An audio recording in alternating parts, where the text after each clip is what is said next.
I am Lee Jefferson. I am the Rhodes Associate Professor of Religion here at Center College. I've been here since 2008, and it's been a wonderful place to teach. It's been a wonderful place to engage students, and we're doing so in a different format, as all of you know, through online learning, which you would be surprised at how much energy that takes and how exhausting it is.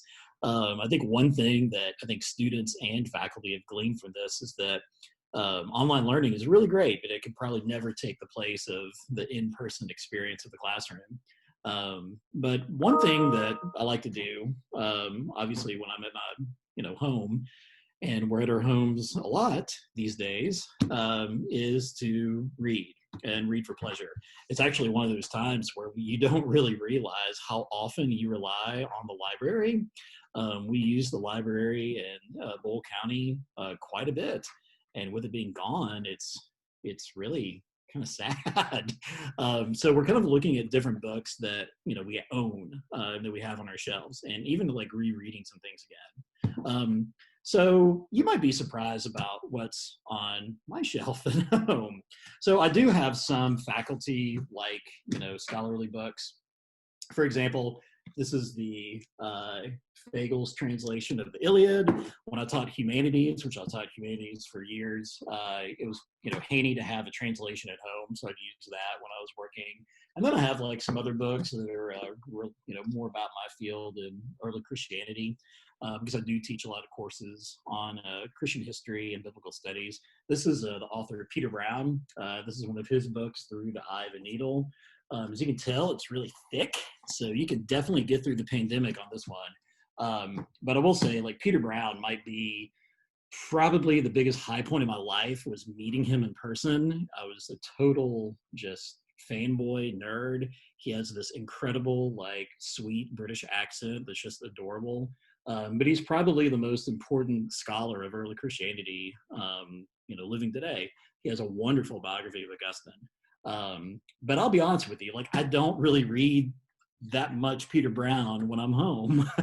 I do love to read, but I like to read for pleasure, and I like to read just kind of unwind, because I spend a lot of my days, of course, at my day job reading and doing scholarship and reading, preparing for class. So usually before bed, I do like to just kind of unwind and read something fun. And so there are not a whole lot of Man Booker Prize winners on Dr. Jefferson's shelf. This might be a little self-effacing, but I love adventure and mystery, and also sci-fi. There's one author I really got into, and many of you probably know him. It's Neil Gaiman. I love Neil Gaiman. This is a book he wrote called Neverwhere. It's really accessible for kids too. So if you have children, that are in middle school or junior high, he's a wonderful author. It's more like fantasy.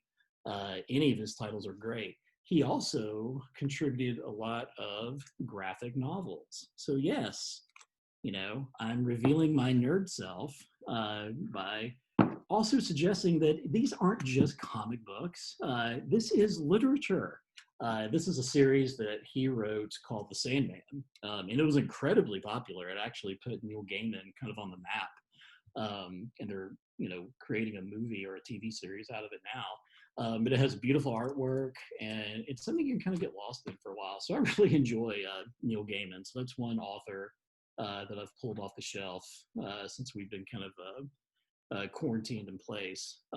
Now, another one, and this is more recent, I guess. This is also really nerdy. This is a series by the author, and probably none of you have heard of him. His name's Pierce Brown. But the series is called The Red Rising. It started out as a trilogy, but this book is kind of the second part of that trilogy called Dark Age. Man, it is like Game of Thrones in space, and I'm embarrassed to say that, but it's really good. I mean, he has really good characters, and it's very cinematic. Like, my wife and I both got into these, and they're page turners, and you kind of get into the characters. I mean, it would be an awesome series to film and it can turn into like an HBO series, but it's a lot of fun. It's not like, you know, Star Trek. It's very kind of like graphic, but it's got a lot of good characterization, and so it's a lot of fun. So those are kind of like ones that I picked out like from my shelf that have more of like a sci-fi bent or kind of fantasy bent, because I really love those. I also love mysteries. So I do like thrillers that I can kind of get into a couple chapters each night. One author I do kind of like, and they had a whole series because Beth Glazer, which many of you remember, she turned me on to this Scandinavian author, Swedish author named Henning Mankell. And he wrote a detective series featuring the detective Wallander, who also was played in a television series by the British actor Kenneth Branagh, which you can find on Amazon Prime. And it's a great series. It's a lot of fun. But I guess I have to kind of like, try to save my professor card. So I picked another book that's more, I guess, highfalutin, but it does have some special meaning to me. So this is a book by the author Walker Percy, and it's titled The Last Gentleman. And Walker Percy was an author I kind of got to know, introduced to when I was in college. I went to Swanee, University of the South, and so it seemed like every literature course was steeped in Southern lore. But Walker Percy I love because he wrote another book called The Moviegoer, but he really infused a lot of his Southern Catholicism into his narrative. And this one is set in New York City, so it's not set in the South, but it still has a lot of that Southern kind of influence to it. And I really just enjoyed it, so much so that when we had our first child, we named him Walker.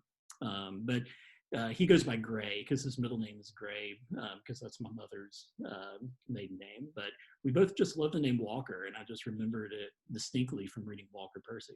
So that kind of has like a special little place on our shelf too.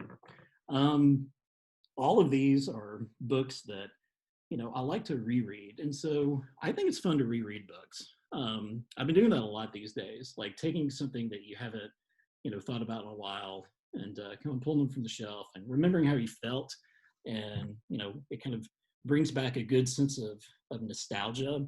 But when you read, it just especially rereading something, it does allow you to get lost. And so in times like these, it's nice to kind of like have that little moment. And so I really do this each night, and kind of look at some of these books, and I do I'm a total dork. I like fantasy and some of these other mystery novels, and that's just kind of my jam. And then I get back to doing the religion stuff during the day. So those are my picks, or no, not my picks. Those are just some insight into what I read.